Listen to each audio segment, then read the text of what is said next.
Nah, jadi Bapak Ibu tadi usulannya adalah Bapak Ibu latihan ya nulis tulis rumus itu dan kalau di ujian pasti keluar soal yang ada convolution property karena convolution property itu yang paling penting dari semua property karena konvolusi di time domain berubah menjadi perkalian di frekuensi domain. Nah, itu tulis aja rumusnya gimana gitu ya supaya membiasakan diri tangan itu dan apa mata itu membiasakan detil-detil notasi rumusnya itu seperti apa ya.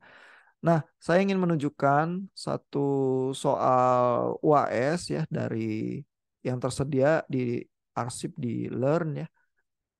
Dari tahun lalu ya, tahun 2022 ini di tabnya UAS saya pasang ya. Lalu Bapak Ibu juga lihat nilai rata-rata UAS tahun 2020 2022 ya berkisar di sekitar antara 30 sampai 60-an ya. Tapi mungkin 50-an gitu ya tengah-tengahnya. Jadi jangan kaget ya bahwa Bapak Ibu tetap harus mempersiapkan diri eh, bisa menyelesaikan level soalnya UAS walaupun open book ya. Nah, ini soal nomor satunya seperti ini nih. Ya, hitung XJ omega ya. Jadi hitung fungsi X di frekuensi domain jika di time domainnya XT bentuknya kotak seperti ini. Ya, ini Bapak Ibu bisa kebayang nggak nyelesainnya seperti apa? Ada yang punya usulan?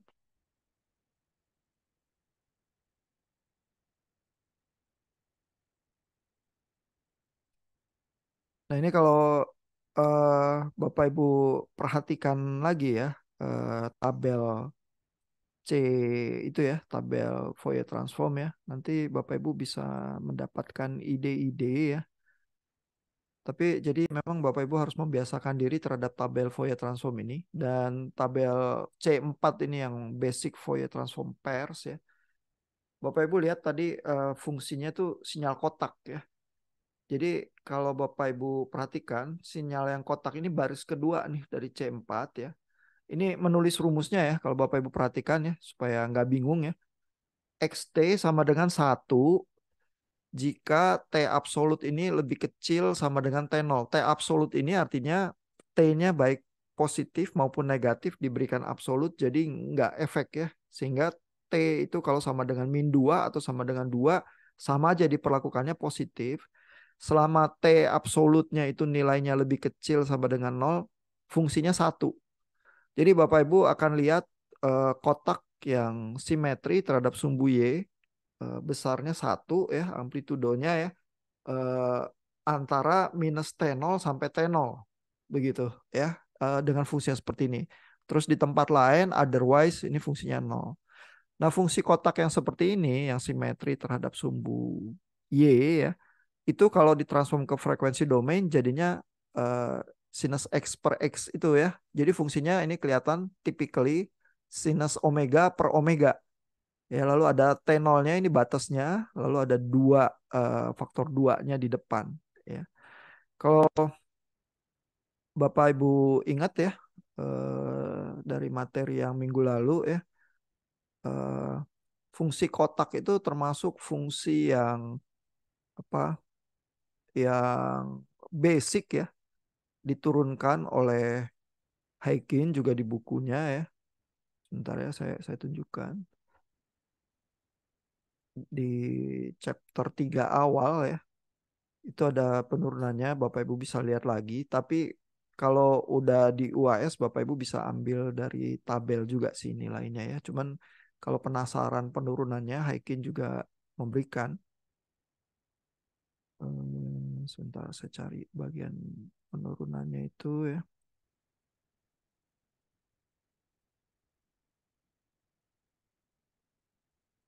Nah ini ya, gambar 3.40 ini ya dari chapter 3 awal. Ini ada fungsinya seperti ini ya. Eh, Kotak antara minus T0 sampai T0 nulisnya kayak gini. Kalau ini bisa juga ditulis T antara minus T0 sampai T0 tapi bisa juga ditulis kayak bentuk tabel tadi ya T absolut lebih kecil dari T0 begitu ya. Lalu kalau T absolut lebih besar dari T0 jadi 0 ya di luar titik T0 kotaknya nilainya 0. Nah ini kalau dimasukkan ke integral brutal Fourier transformnya ya, di mana xt-nya dimasukkan ini dikali E minus J omega T dt terus diintegral dari minus T hingga sampai T hingga, maka fungsinya kan cuma terdefinisi antara minus T0 sampai T0 lalu nilainya 1. Ya sehingga kalau dikerjakan integralnya dimasukkan nilai minus T0 sampai T0 ya, dapatnya 2 sin omega T0 per omega. Ya, dan itu adalah bentuk fungsi goyangan ini nih yang apa kayak lonceng, lalu buntutnya dari minus tahingga sampai tahingga. Ya, jadi basically XJ omega itu fungsi terhadap frekuensi tapi bandwidthnya tahingga. Ya, fungsi kotak tipikal akan menjadi fungsi sinus X per X ini ya. Lalu kalau fungsi delta ya Bapak Ibu juga mungkin bisa mengingat-ingat ya, ada penurunannya fungsi delta di sini ya. Kalau delta diturun di eh, transform ke frekuensi domain jadinya flat, jadinya satu aja untuk semua frekuensi. Begitu ya. Ini juga fungsi yang penting, kadang-kadang muncul juga di berbagai soal ujian ya. Nah, jadi kalau Bapak Ibu lihat soal ujian seperti ini ya, maka Bapak Ibu bisa bayangkan ya bahwa ini tuh bisa kita pecah komponennya menjadi fungsi-fungsi kotak ya. Karena ini kan kotaknya bukan kotak simple yang dari minus 2 sampai 2 begitu ya. Melainkan ada yang kotak yang benjol ini ya. Sehingga kita bisa bayangkan ini bisa kita pecah jadi dua fungsi. X1T-nya fungsi kotak minus 2 sampai 2 besarnya 1. Lalu ada fungsi kotak lagi yang tingginya 1 ya. Tapi antara minus 2 sampai 0. Nah, cuman karena dia tidak sejajar tidak simetris terhadap sumbu Y ya, berarti dia tuh tadinya di tengah terus digeser ke kiri gitu ya. Sehingga ada operasi time shift juga di situ yang di frekuensi domain bisa kita lihat juga secara properti seperti apa ya. Jadi kalau Bapak Ibu lihat solusinya ya, ini tersedia juga di Learn ya solusinya ini. Nah, ini cuma beberapa baris sih. Jadi yang penting adalah Bapak Ibu bisa membayangkan ya fungsi xt itu bisa dipecah menjadi x1t tambah x2t. X1t-nya fungsi kotak, terdefinisinya antara t minus 2 sampai 2 ya. Lalu kalau di Fourier transform ke frekuensi domain bisa dilihat di tabel C4 baris kedua, jadinya fungsi sinus omega per omega itu ya. Karena t absolutnya ini batasnya di 2, berarti di sini ada 2 omega ya. Sehingga X1 J omeganya adalah 2 sin 2 omega per omega. Lalu fungsi X2T-nya itu fungsi kotak tapi tergeser satu satuan ke kiri ya, sehingga T-nya ini T plus 1 nih karena geser ke kiri 1. Ya, sehingga kalau kita transform ke frekuensi domain ya, selain ada 2 sin omega per omeganya ini, ada efek pergeseran ini nih yang kalau kita lihat di tabel properti ya, tabel C7 baris kedua ini ada efek time shift, itu artinya dikalikan E pangkat plus J omega gitu ya. Nah, sehingga XJ omega totalnya adalah X1 J omega tambah X2 J omega, tinggal dijumlahkan aja nih. Apa? 2 sin 2 omega per omega ditambah E pangkat J omega dikali sin omega ya. Sehingga ini bisa disederhanakan 2 sin omega per omeganya dikeluarkan begitu ya. Terus sin 2 omega adalah 2 sin omega cos omega ya, berarti sisanya di dalam bisa ada term seperti ini ya.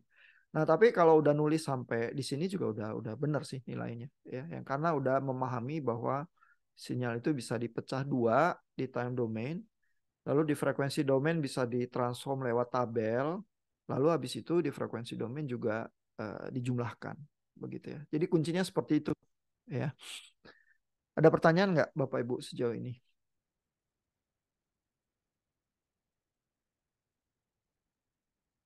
Ada pertanyaan?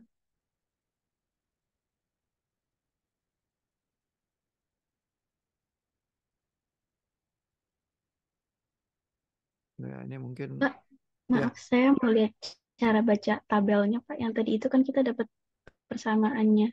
Dia jadi Ah, di frekuensi domain itu. pertanyaannya apa Bu? Bagian yang mana Bu yang membingungkan? contohin cara nyocokinnya aja sih Pak dari persamaannya di time domain ini kan kita ngambil dari tabel properties itu ya. Iya, iya betul. Nah ini ya, coba saya screen lagi tabel propertiesnya ya. Ini. Nah ini kan fungsi kotaknya di baris kedua ini nih C4 ya. Lalu ada konstanta T0 ini munculnya di T0 di sini nih kalau di frekuensi domain. Jadi di time domainnya selalu ditulis di sebelah kiri XT bentuknya fungsi kotak seperti ini. Padanannya XJ omeganya seperti ini.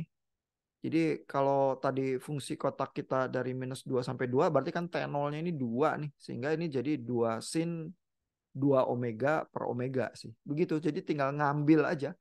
Asal di solusi ujiannya bilang ngambil dari tabel mana, baris kemana, terus nyocokin fungsinya gitu sih Bu. Oke Pak, makasih Pak. Mm. Jadi mecahin soal ujian itu ya harus memahami mekanisme properti Fourier apa aja yang terjadi ya. Terutama kalau di bagian itu yang berlaku tuh properti time shift sama properti linearitas ya. Tapi nanti pasti ada soal yang properti konvolusi itu karena properti konvolusi itu yang paling penting ya dari semua properti karena konvolusi itu kan basic ya. Sinyal dimasukin ke sistem itu operasinya konvolusi. Nah, masalahnya adalah konvolusi di time domain itu kan ngitungnya nggak enak ya. Seperti yang Bapak Ibu udah pernah alami di UTS. Biasanya kalau dihitung di frekuensi domain jadi lebih enak karena dia jadi perkalian. Perkalian itu selalu lebih mudah daripada konvolusi gitu sehingga apa properti konvolusi itu jadi yang sangat penting ya.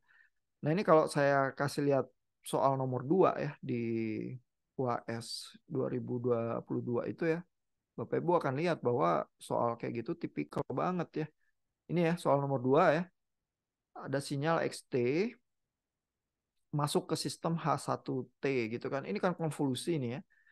Lalu terus di sini ada perkalian. Perkalian dengan X2T, lalu konvolusi lagi dengan H1T lagi ya. Jadi ini ada dua kotak H1T-nya identical ya, yaitu seperti T kali sin 3T. Nah, ini kembali apa fungsi sinus T per T itu ya, tapi ini di time domain. Nah, kalau sinus T per T-nya di time domain, di frekuensi domain tuh jadi sinyal kotak tuh, HJ omeganya kotak. Ya, karena kalau Bapak Ibu perhatikan, lihat di tabel lagi ya, yang di apa di frekuensi domain ini di sebelah kanan sinyal kotak, di time domainnya sinus T per T nih. Ya, jadi ada semacam cerminan itu tuh kalau di time domain kotak, di frekuensi domain sinus omega per omega. Kalau di waktunya sinus T per T di frekuensi domainnya kotak gitu ya. Nah, jadi mecahin soal yang ini ya, kalau dihitung konvolusi di time domain mas setengah mati ya fungsi-fungsi yang kayak gini. Tapi kalau misalnya Bapak Ibu mengenali ya, oh ini H1T, kan ini pertanyaannya hitung H total J omega ya, berarti hitung di frekuensi domain. Terus kalau dapat frekuensi domain tinggal ditransform ke time domain H total T gitu ya. Nah, berarti yang saya inginkan adalah fungsi apa respons total dari sistemnya ya. Dan respons total dari sistemnya ini berarti udah melibatkan H1T dan X2T ini ya. Berarti kalau di time domain kita lihat H1T dikali E pangkat J2T dikonvolusi lagi dengan H1T. Ya, jadi ada konvolusi H1T di tengahnya nyempil perkalian. Nah, sebenarnya selain apa properti konvolusi ada properti multiplication namanya. Kalau di time domain perkalian, di frekuensi domain jadinya konvolusi. Cuma di soal yang ini tuh ada trik perkaliannya ini bentuknya khusus nih, J2T ya. Sehingga nggak perlu di frekuensi domain dilakukan konvolusi. Konvolusi itu selalu bikin sakit kepala, ya kan begitu ya. Jadi kalau perkaliannya dengan E pangkat J2T ini sebenarnya terjadi frekuensi shifting ini di sini. Ya, karena kalau Bapak Ibu lihat lagi tabelnya ya. Tabel properti itu kumpulannya ada di C7 ya. Ini ya, tabel C7. Terus Bapak Ibu lihat frekuensi shift. Jadi kalau di frekuensi domain ini ada X, J omega minus gamma ya. Omeganya bergeser sejauh gamma ya. di time domain itu dikali dengan bentuknya E pangkat J gamma T. Ya, jadi perkalian dengan E pangkat J konstanta T ya, itu tuh sama dengan di frekuensi domain eh, spektrumnya digeser ya. Nah, jadi kalau lihat soal itu tadi ya, terus rada paham ya yang mekanik yang terjadi di sini ya, maka kita bisa bayangkan, oh H1T ini saya transform pakai tabel menjadi H1J omega, terus gara-gara perkalian dengan X2T ini tergeser, apapun itu spektrumnya ya, tergeser sejauh sekian satuan ini pergeserannya, terus nanti dikonvolusi lagi dengan H1J omega yang sama ya, dan dikonvolusi di time domain artinya di frekuensi domain dikalikan. Ya, jadi kalau ini H1T di frekuensi domain kotak, terus digeser, kotak bergeser, terus nanti dikalikan lagi sama kotak, perkalian fungsi kotak tuh gampang ya. Pokoknya yang overlap itu satu, sisanya yang di luar nol gitu ya. Sehingga nanti bisa dapat H total J omeganya, terus tinggal ditransform ke time domain ya. Jadi untuk soal yang ini saya biarkan Bapak Ibu melihat solusinya ya, UAS tahun 2022 itu yang tersedia di LEARN, terus coba dipahami ya Bapak Ibu ya. Nah, tapi saya nunjukin itu tuh supaya Bapak Ibu lihat ya level soal UAS seperti itu, dan kembali seperti UTS, arsip-arsip soal yang tahun-tahun lalu saya sediakan di Learn. Jadi Bapak Ibu nggak akan kekurangan bahan untuk belajar. Bapak Ibu cuma perlu invest waktu supaya belajar di level yang itu ya, supaya bisa menyelesaikan soal-soal dengan bantuan tabel dan pemahaman properti. Ya, ada pertanyaan sejauh ini, Bapak Ibu? Ya, mudah-mudahan jelas ya. At least paham juga tipikal soal UAS itu seperti apa ya, dan soal nomor satu, nomor dua akan tipikal seperti itu sih. Cuman kan Bapak Ibu juga udah mengalami buat soal tuh bisa macam-macam variasinya ya kalau di ujian open book gitu ya. Jadi apa ya harus bersiap memahami ya, terus bisa melihat soal itu gerakan solusinya itu kayak apa begitu ya dengan memahami properti. Nah, saya lanjut ke materi malam ini ya supaya Bapak Ibu juga apa eh, ada recordingnya diskusi properti yang selanjutnya ya. Jadi temannya properti konvolusi ya adalah multiplication property ini. Ya, ini memang Heikin melakukan penurunan ya. Pertanyaannya adalah kalau di time domain perkalian ya, karena namanya multiplication property, di frekuensi domain jadi apa ya? Seperti yang diduga jadi konvolusi ya. Tapi ini Heikin melakukan penurunan nih. Jadi dia bikin X sama Z dikalikan, terus dituliskan rumus integral Fourier transformnya ya. Lalu diatur-atur variabelnya sehingga variabelnya ini menunjukkan pola seperti konvolusi nih di frekuensi domain, karena xj nu dikali zj omega minus nu d nu gitu ya, terus di integral minus tahingga dan tahingga ini konvolusi sebenarnya. Terus bagian belakangnya dikalikan ej omega t d omega, ini adalah Fourier transform supaya ada di frekuensi domain ya. Nah, jadi uh, ujung-ujungnya relasi yang kita dapatkan adalah kalau ada perkalian di time domain ya, maka di frekuensi domain itu jadi konvolusi ya. Jadi kalau di time domain perkalian kita Fourier transform, di sebelah kanan ini frekuensi domain adalah operasinya konvolusi ya, dengan ada faktor pengali 1/2 pi ya. Kalau fungsinya discrete ya, discrete time Fourier transform, di time domain itu perkaliannya xn kali zn. Di frekuensi domain nulisnya kayak gini ya, ada variasi dikit ya. Jadi Bapak Ibu harus latihan nulis juga ya. Xe pangkat J omega besar, konvolusi sirkular ya. Konvolusinya konvolusi sirkular karena dia kan apa periodik ya sebenarnya ya. Eh, Dikali dengan Z E pangkat J omega besar ya. Oh sorry, ini DTFT ini non periodik nih, makanya jadinya continue di frekuensi domain ya. Kalau yang periodik jadinya discrete ya di frekuensi domainnya ya. Haikin melakukan penurunannya lagi di bagian bawah. Saya kasih lihat dulu rumusnya ya. Jadi ini XT dikali ZT kalau di Fourier transform tapi periodik ya, di frekuensi domainnya jadi XK konvolusi ZK ya, karena jadi diskrit. Nah, eh, Heiken itu memberikan ilustrasi juga ya apa yang terjadi di multiplication property. Seperti gambar ini ya, gambar figur 3.65. Jadi kalau di time domain XT ada fungsinya sembarang itu diilustrasikan kayak gini ya. Terus dikalikan ya, karena di time domain perkalian dengan fungsi kotak ini misalnya ya, sehingga YT-nya adalah tinggal fungsi XT ini yang ada di dalam kotak ini ya, karena dikalikan. Maka yang terjadi di frekuensi domain adalah konvolusi. Ya, misalnya kalau XT ini ternyata XJ omeganya adalah ilustrasinya segitigaan ini dan ada kotak langsing ini ya, seperti ini. Lalu fungsi kotak eh, yang simetri terhadap sumbu Y ini ya di time domain menjadi fungsi sinus omega per omega ini yang buntutnya sampai tak terhingga. Maka perkalian itu tadi ya antara XT dengan WT di frekuensi domain menjadi konvolusi antara XJ omega dengan WJ omega. Karena konvolusi, maka sinyal sinus omega per omega ini akan muncul di tempat segitiganya ya, menjadi ini ya.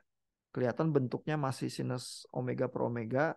Lalu di tempat ini yang seperti ada deltanya ini muncul juga lagi satu yang lebih kecil ya. Karena ini operasi konvolusi kan begitu ya. Kalau kita bayangkan dia dilipat terus digeser, kena segitiganya muncul fungsinya, nanti kena yang kayak delta ini dia muncul juga di sini gitu. Ya, jadi ini ilustrasi operasi konvolusinya di frekuensi domain ya. Nah, properti itu juga menyenangkan karena bercerminan ya. Jadi kalau Bapak Ibu ingat di time domain konvolusi, di frekuensi domain perkalian.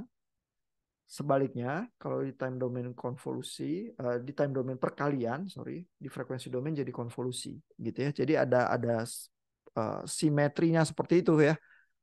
Gampang mengingat. Pokoknya kalau pindah ke domain satunya, dari konvolusi pindah ke perkalian, dari perkalian pindah ke konvolusi. Gitu, ya.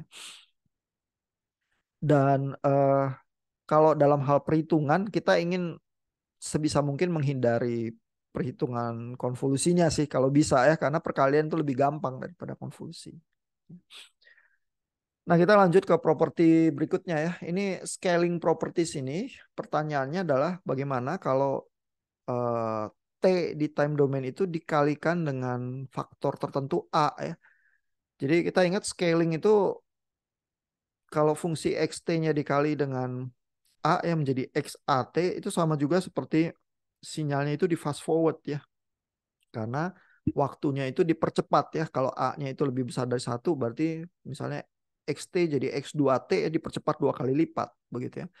Nah, pertanyaannya apa yang terjadi di frekuensi ya. Bapak Ibu mungkin punya intuisi ya. Kalau sinyal suara itu kita mainkan fast forward, nadanya jadi lebih tinggi atau lebih rendah?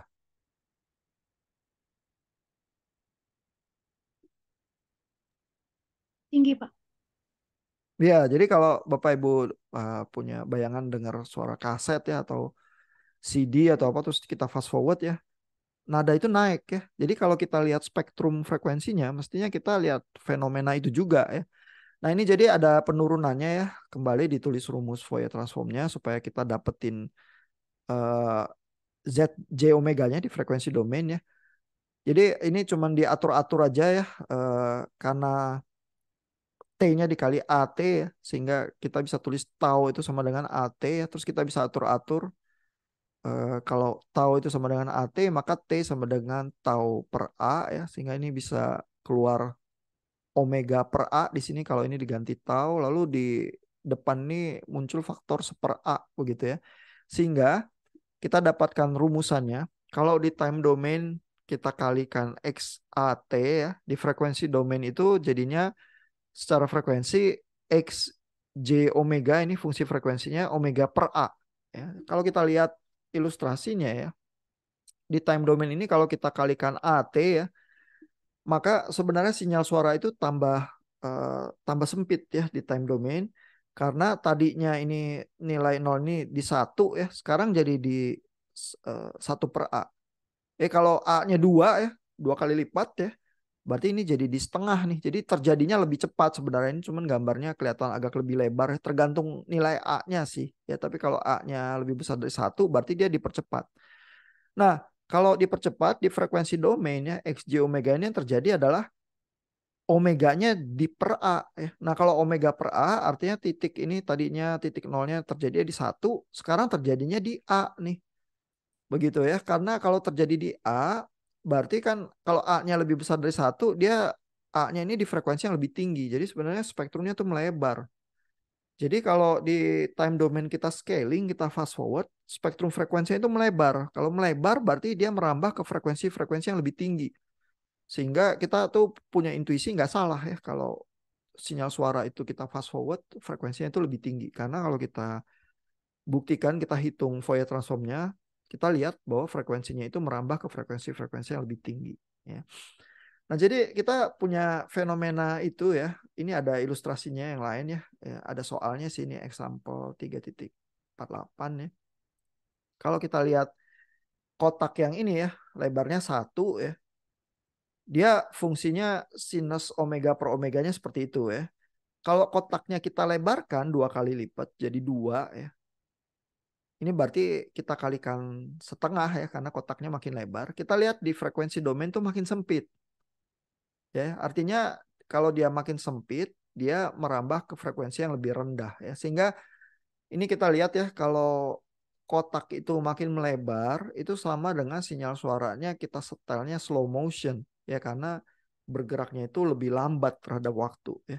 Dan kita punya intuisi kalau bergeraknya slow motion, frekuensi-frekuensi itu jadi lebih rendah ya sehingga kita lihat juga spektrumnya ini dia lebih lebih mepet ke titik nol ya berarti dia lebih bergerak di frekuensi-frekuensi rendah ya. Jadi ini intuisinya benar nih.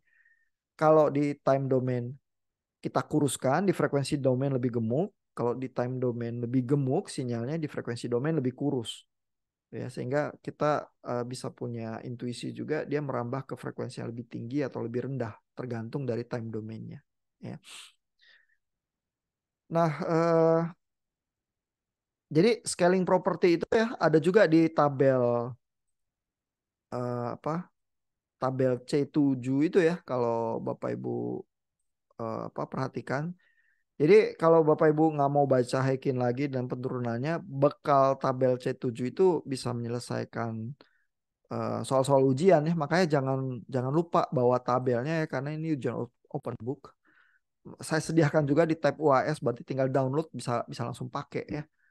Jadi ini kita lihat ada ini ya baris ke 1, 2, 3, 4, 5 property scaling kita lihat X T-nya dikali A maka di frekuensi domain seper absolut A X J omega per A ya. Jadi ada apa relasi ini dikumpulkan semua di tabel lampiran C7 ya untuk Bapak Ibu bisa pakai dengan cepat. Nah, yang berikutnya ya adalah properti Parseval nih karena yang menemukan namanya Bapak Parseval ya. Parseval relationship ini pertanyaannya adalah kalau saya menghitung energi dari sinyal saya di time domain ya dan menghitung energi itu biasanya sinyalnya kita kuadratkan secara absolut ya karena sinyal di time domain maupun spektrum frekuensi itu kan bisa kompleks ya. Jadi kalau kita absolut ya, jadi sinyal kompleksnya jadi real, terus kita kuadratkan, kita dapat bentukan energinya ya. Bapak Ibu ingat kalau bentukan energi itu kan selalu amplitudo kuadrat lah ya. Terus kalau kita jumlahkan dari minus hingga sampai hingga, kita dapat energi keseluruhan sinyal itu. Nah pertanyaannya adalah, kalau saya ngitung energi di time domain, apakah di frekuensi domain itu juga sama? Atau saya harus takut bahwa kalau saya punya perhitungan energi di time domain nanti di frekuensi domain bisa jadi beda gitu ya. Nah, ini sehingga di dalam apa relasi Parseval ini diturunkan gitu ya. Kalau XT absolut kuadrat di integral DT ini kalau kita tulis di frekuensi domain begitu ya, maka ternyata kalau kita turunkan frekuensi domainnya nanti kita dapat bentuk X kompleks J omega dikali X J omega sehingga di frekuensi domainnya menjadi X J omega absolut kuadrat D omega juga ya, sehingga dengan demikian kalau kita menghitung energi ya di time domain, energi sinyalnya akan nanti sepadan dengan di frekuensi domain kita lakukan operasi yang sama ya. Jadi ini sangat menyenangkan ini eh, apa relasi Parseval ini karena memastikan kita kalau menghitung energi sinyal di time domain sampai dan di frekuensi domain sama aja. Cuma ada faktor 1/2 pi ini. Jadi kita nggak usah takut tuh bahwa oh menghitung energi itu yang valid cuma di time domain sehingga semua harus ditransform ke time domain. Enggak gitu. Kalau kita punya sinyalnya di frekuensi domain ya udah kita hitung energinya di situ aja juga nggak apa-apa gitu ya. Nah, ini semua bentuk relasi Parseval di dalam bentuk Fourier transformnya empat empat kemungkinan nulis rumusnya bisa Fourier transform, Fourier series, discrete time Fourier transform dan discrete time Fourier series ya. Ini Bapak Ibu biasakan diri ya nulis yang mana supaya benar begitu ya, jangan salah-salah waktu ujian. Nah, ini ada relasi yang cukup menarik tapi singkat aja ya.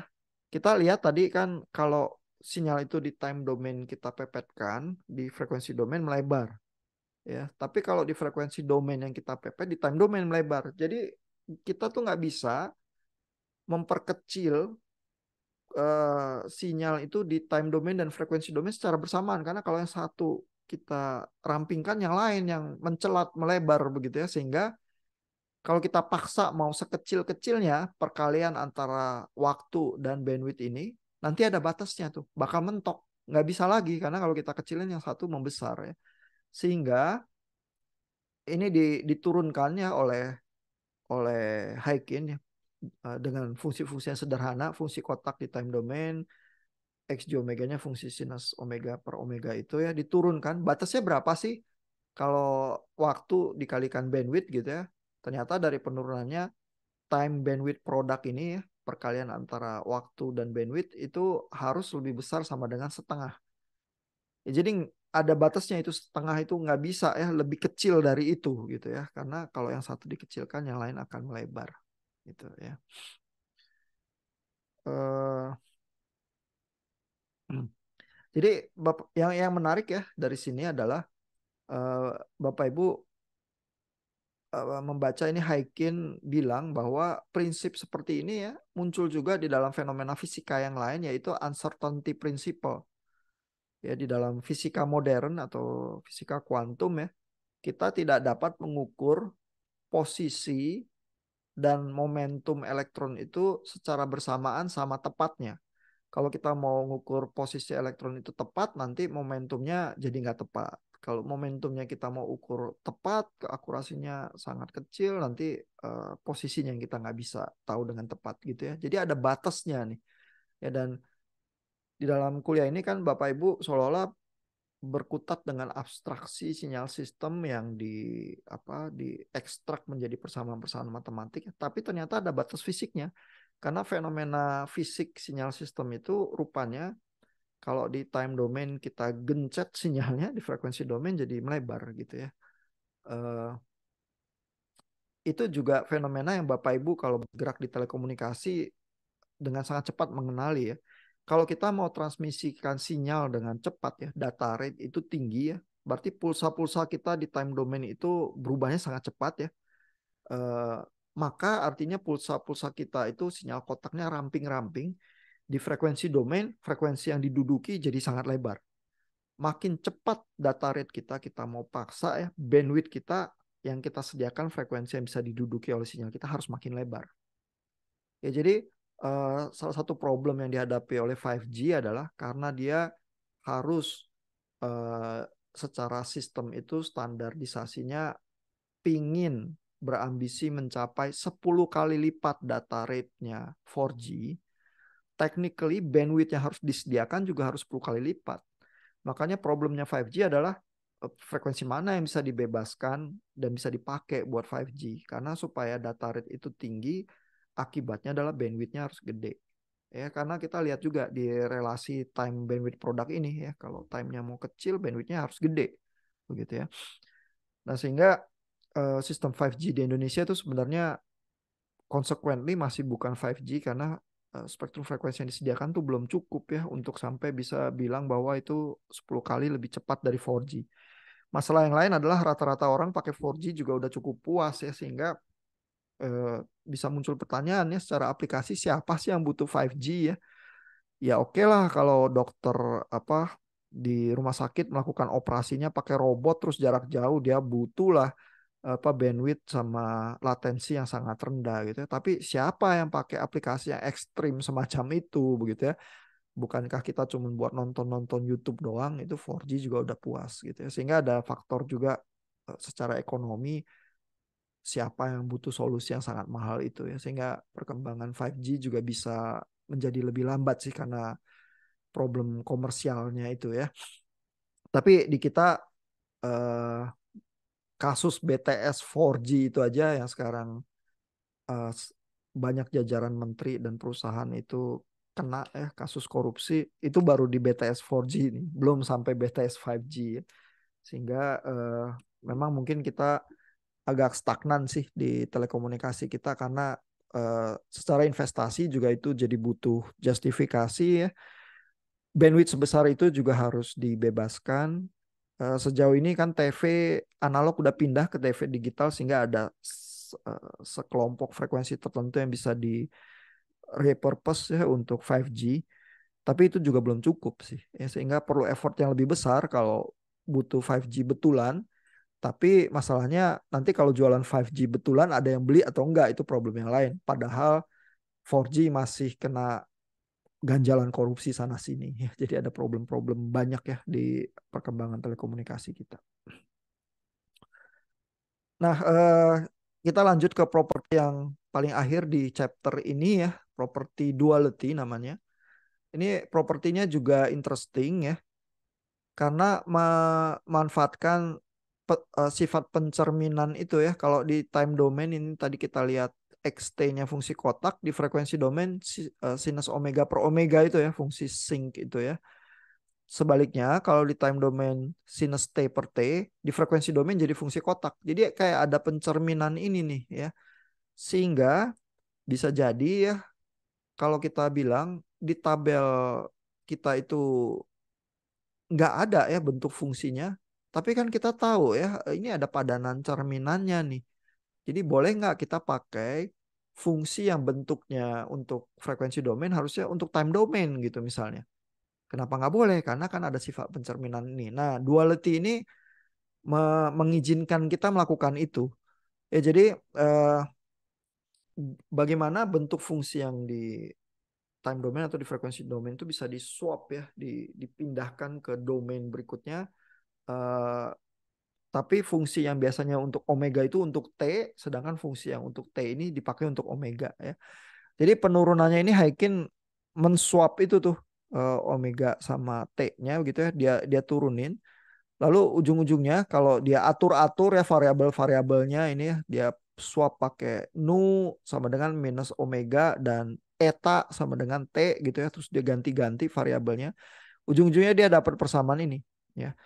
Nah, relasi ini bacanya seperti ini ya. Jadi F ini fungsi F besar ya. Artinya sebenarnya dia bentuk fungsi yang biasa dipakai di frekuensi domain karena huruf besar.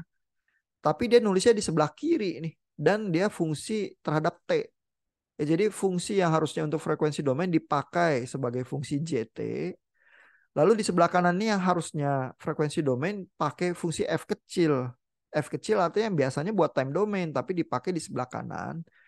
Cuman fungsinya bukan fungsi omega melainkan fungsi minus omega. Jadi semua omega yang tadinya di frekuensi domain jadi minus omega harus dirubah terus dikalikan 2 pi di depannya ya. Nah, bagaimana memakai property duality ini? Ini dicontohkan ya oleh Heikin di example 3.52 ya. Ini soalnya sederhana ya. Saya punya fungsi xt, xt-nya 1/1 plus jt ya. Nah, kalau Bapak Ibu lihat ya, pertanyaannya adalah xj omeganya seperti apa ya? Ini kan eh, soalnya carilah Fourier transform dari fungsi di time domain seperti ini. Terus kalau Bapak Ibu tubruk langsung ke ini ya, ke tabelnya ya. Di tabel itu eh, nggak ada tuh fungsi itu di time domain gitu ya. Ini kalau Bapak Ibu lihat ya, tabel C4 ya. Tabel C4 tuh di sebelah kiri ini nggak ada yang bentuknya 1/1 plus JT. Ini nggak ada. Tapi di sebelah kanan ini ada yang bentuknya kayak gitu, 1/A. Ini kan A-nya konstanta ya, bisa jadi 1 plus, cuman bukan JT nih, melainkan J omega. Nah, tapi karena kita ada property duality itu, fungsi yang di frekuensi domain ini bisa kita pakai di time domain. Ya, sehingga 1/1 plus JT itu bisa kita anggap time domain ya, bisa kita anggap di sebelah kiri. Sedangkan fungsi frekuensi domainnya kita pakai yang time domain ini. Tapi T-nya itu kita ganti dengan minus omega. Ya, sehingga solusinya di frekuensi domain menjadi E pangkat eh, A dikali omega U fungsi minus omega. Karena semua yang bunyinya T ini diganti jadi minus omega. Ya. Jadi kalau kita lihat lagi tadi soalnya ya, ini Heikin ngambil dari tabel ya. Dia bilang ini di sebelah kanan fungsinya kayak gini nih, 1/1 plus J omega. Nah, di sebelah kiri fungsi time domain aslinya itu E pangkat minus T UT ya, karena kan ini A-nya 1 nih. Jadi E pangkat minus T UT. Nah, tapi kan yang di sebelah kanan ini fungsi frekuensi bentuknya bukan time ya. Tapi kalau kita pakai fungsinya di time, F F besar dari JT ini 1/1 plus JT ya, omega jadi T. Maka di frekuensi domain bentuknya kayak gini relasinya ya. Jadi di frekuensi domainnya kita pakai fungsi di fungsi waktu, fungsi minus omega ya. Dan karena tadi itu fungsinya E pangkat ini ya, kalau kita lihat lagi, E pangkat minus T UT, terus T-nya kita ganti menjadi minus omega, menjadi E pangkat omega U minus omega ya. Sehingga kita dapatkan ini nih, E pangkat omega U minus omega. Terus ada faktor pengalinya 2pi karena rumus relasinya ini ada 2pi-nya di depan. Sehingga kita dapat XJ omeganya sama dengan 2pi E pangkat omega U minus omega. Gitu ya. Jadi duality property ini sangat berguna, dan terutama kalau Bapak Ibu lihat soal-soal ya yang oh ini kok nggak cocok ya, bentuk rumus matematikanya itu harusnya di frekuensi domain tapi nggak ada di frekuensi domain bentuk yang kayak gitu, adanya di time domain. Oh pasti pakai property duality, karena property duality itu bisa ya membalikkan fungsi yang harusnya di frekuensi domain dipakai untuk T, dan kita dapat relasinya di frekuensi domain pakai fungsi yang harusnya dipakai di time domain. Jadi bisa di switch seperti itu ya. Nah, Bapak Ibu bisa lihat lagi ya contoh-contoh soal di Haikin atau di ujian-ujian yang lalu yang memakai duality property ya untuk membiasakan diri ya. Dan dengan demikian bab 3 ini soal Fourier transform dan propertinya selesai. Nanti minggu depan kita masuk ke bab 4 ya. Bab 4 itu akan berisi bagian-bagian di mana kalau sinyal yang diskrit sama yang kontinu itu mulai bercampur ya. Karena pencampuran itu kita butuhkan karena pada prakteknya sinyal kita yang kontinu itu lama-lama kita harus digitalisasi, karena kalaupun di alam itu sinyal audio kita kontinu, begitu masuk ke komputer harus didigitalisasi dan harus disampling. Ya, nah efek-efek sampling itu menghasilkan distorsi seperti apa nanti kita pelajari di bab 4 minggu depan. Ya. Nah, sejauh ini ada pertanyaan Bapak Ibu? Kalau nggak ada, Bapak Ibu yang belum masukin video tech teach remedial, masukin ya untuk nomor 1 atau nomor 2. Terus tech teach videonya silakan dibuat juga. Udah ada juga beberapa teman dari kelompok lain yang posting tech teach video untuk materi minggu ini di forum yang tersedia. Ya. Thank you Bapak Ibu. Selamat malam, selamat istirahat.